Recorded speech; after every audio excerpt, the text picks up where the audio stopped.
pues damos comienzo. Primer punto, aprobación si procede del acta de la sesión anterior.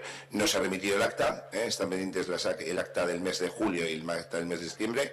En cuanto estén, se llevarán para su aprobación. ¿Alguna cuestión con respecto al acta? Vale. Comentar con respecto al acta este mes también, debido a un pequeño problema, y no ha sido por la persona que elabora los vídeos, pues los vídeos se han colgado más tarde. Ha sido con relación al tema de la inclusión de unos puntos y una serie de cuestiones, pero no ha sido motivado por el realizador de los vídeos, con lo cual pido disculpas porque se ha colocado esta semana, ayer,